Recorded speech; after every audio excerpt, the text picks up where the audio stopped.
নমস্কার আমার সকল দর্শক বন্ধুদের শুভ সন্ধ্যা। আজকে আবার একটা নতুন ভিডিও নিয়ে বাজার থেকে দুটো বেল আনা হয়েছিল, ভাবলাম শরবত বানাবো, কিন্তু ঘুম থেকে উঠে দেখি বিকেলে শ্বশুরমশাই বানাতে বসে গেছে। আর স্কুল থেকে ফল দেওয়া হচ্ছে এখন, আজকে কমলা লেবু দিয়েছে, তো ও না খেয়ে আমার জন্য সেটা নিয়ে এসেছে।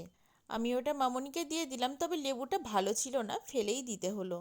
আজকে চায়ের সাথে একটু চানাচুর মাখা করেছিলাম। চানাচুরের মধ্যে একটু পেঁয়াজ, শসা, লবণ, ধনেপাতা এইসব দিয়ে মাখানো আর কি। বেশ ভালোই লাগে খেতে। আর আজকে সন্ধ্যাবেলা ভেবেছি মোমো বানাবো। সেই মতো সমস্ত কাটা বাছা করে রেডি করে নিয়েছিলাম। আর এই যে চানাচুর মেখে দিয়ে তার থেকে আমিও একটু ভাগ নিচ্ছি আর কি। মোমোর সব কিছু রেডি করে নিয়েছি, আর স্যুপটাও পাশে বানিয়ে নিলাম। রান্নার পিসিকে বললাম একটু ওই লেচিগুলো করে দিতে, আর আমি মোমোগুলোকে বানিয়ে নেব। সেই মতো পিসি ওগুলোকে বেলে দিচ্ছিল, আর আমি একটা বাটির সাহায্যে কেটে তারপরে মোমোগুলোকে পুর ভরে বানিয়ে নিলাম। তবে পিসি কিন্তু ভীষণ মজার মানুষ। আমরা কত রকম মজা করি, কিন্তু কোনো সময় সে রাগ করে না।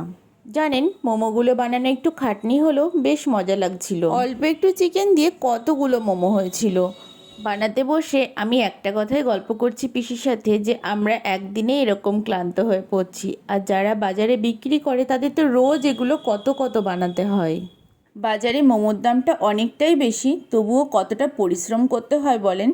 বাড়িতেই ধনেপাতা চাটনি বানিয়েছিলাম। একটু ধনেপাতা, কাঁচা লঙ্কা, লবণ শিলে বেটে নিয়ে ওই মোমোর ওপর দিয়ে ছড়িয়ে দেওয়া হয়েছে, তার জন্য টেস্টটা আরও ভালো লেগেছিল। আর ও বলেছে যে স্যুপটা নাকি সব থেকে বেশি ভালো লেগেছে।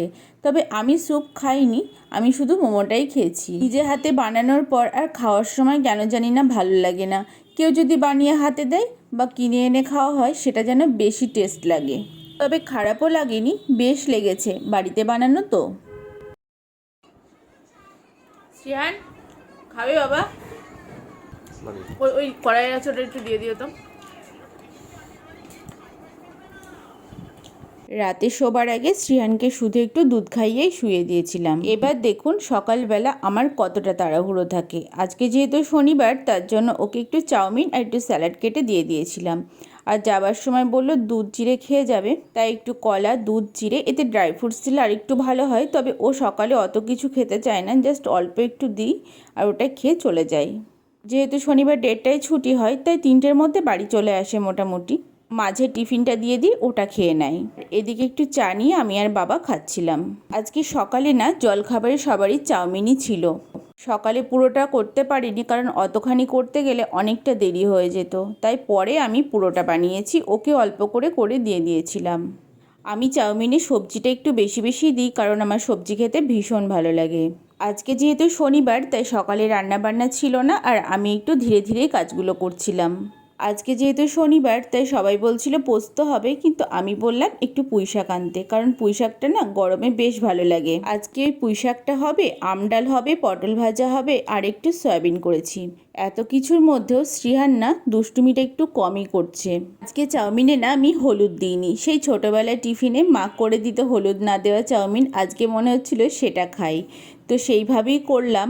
আজকে তো শনিবার, ডিম দিচ্ছি না চাউমিনে, তবে একটু বাদাম দিলে ভালো হতো, কিন্তু বাদাম ছিল না ঘরে। যেদিন জলখাবারে একটু অন্যরকম কিছু হয়, সেদিনকে শ্রিয়ানকে খাওয়ানোর ঝামেলাটাও থাকে না, কারণ ও নিজে হাতেই তখন খেতে পারে। আর ও যে চাউমিন খুব বেশি পছন্দ করে সেটাও বলবো না, ওর খাওয়া দাওয়া পুরোটাই নিজের মর্জি মতো চলতে থাকে। তবে আজকের চাউমিনটা তার একটু অন্যরকম লেগেছে, কারণ হলুদ দিইনি, তাই তার খুবই পছন্দ হয়েছে। আজকে যেহেতু রান্নাবান্না তাড়াহুড়ো ছিল না, প্লাস ঘরটারও মোটামুটি গোছানো ছিল, আমার কাজটাজও একটু হালকা ছিল, তাই একটু শান্তি করে বসে আমি আর ছেলে দুজন মিলে খাবারটা খাচ্ছিলাম। ওর সাথে যদি আমি একটু বসি বা সময় কাটাই, গল্প করি, ও না ভীষণ ভালোবাসে সেটা। তবে বাচ্চাদের না একটু সময় দেওয়া ভীষণ দরকার, তবে প্রতিদিন তো সেটা সম্ভব হয় না, তবে চেষ্টা করি যতটা পারা যায়। আমি এদিকে সয়াবিনটা সিদ্ধ করে রেখেছি, সবজিগুলোও কেটে নিয়েছি, আর এদিকে পটল ভাজাটা কেটে রেখেছি, লবণ হলুদ মাখিয়ে নেব, পরে গরম গরম ভাজবো। আমডালটাও নামিয়ে নিয়েছি, আর পুঁই ডাঁটাটা খুবই হালকাভাবে আজকে বানিয়েছিলাম। এখন পুঁই ডাঁটা একটু নতুন নতুন উঠছে, তবে দেখছি বেশ ভালোই সিদ্ধ হচ্ছে কিন্তু। তবে আমি না এই ধরনের তরকারিগুলোতে শেষে ফোড়ন দিই, মানে সমস্ত রান্নাটা হয়ে যায়, তারপরে একটু তেল দিয়ে তাতে 5 ফোড়ন শুকনো লঙ্কা দিয়ে তারপরে ওটাকে ঢেলে দিই। এতে টেস্টটা আরও ভালো লাগে। প্রথমে যখন তেল দেবে তখনও ফোড়ন দিয়ে একবারে রান্না করা যায়, তবে আমি এইভাবেই করি কারণ আমার বাড়িতে আমি মাকে এভাবেই করতে দেখেছি। আজকে না আমাদের বাড়ির কাছে বুড়ো শিব মন্দিরের সামনে টলি করে এইভাবে অনেক ফুল বিক্রি করছিল। তো দাদা কি করেছে, এক গোছা ফুল শ্রীহানকে এনে দিয়েছে স্কুলে যাবার আগে। আমি স্নান করে এসে শ্রীহানকে নিয়ে সেই ফুলগুলোই একটা ফ্লাওয়ার ভাসের মধ্যে গুজে দিচ্ছিলাম। একটু জল দিয়েছি যাতে বেশি দিন টাটকা থাকে, জানি না কতটা কি হবে। তবে না, ফুলগুলো ওপর থেকে যতটা ফ্রেশ লাগছে ভেতর থেকে অতটাও ভালো নয়। ছোট ছোট, কোনো গন্ধ ছিল না, আর পাতায় ভর্তি। গোটা বান্ডিলটা 30 টাকা নিয়েছে। আসলে গোলাপ ফুল তো একটার দামই মোটামুটি 15 টাকা নেয়, সেখানে 30 টাকায় এতগুলো ফুল দিয়েছে।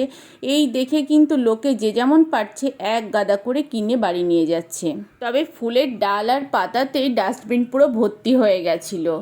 ভালো লাগছিল দেখতে। কে দিয়েছে ফুল বলো? জেঠুন দিয়েছে। তুমি থ্যাংক ইউ বলেছ? কেন বলনি? কিছুটা কুচনো ফুল ছিল, তো সেগুলো দিয়ে শ্রীহান কি করছে, এই ফ্লাওয়ার ভাসটাকে ডেকোরেশন করছে। কত সুন্দর করেছে। আজকের ভিডিওটা এই পর্যন্তই। যদি ভালো লাগে অবশ্যই একটা লাইক করবেন, চ্যানেলটিকে সাবস্ক্রাইব করে দেবেন। টাটা।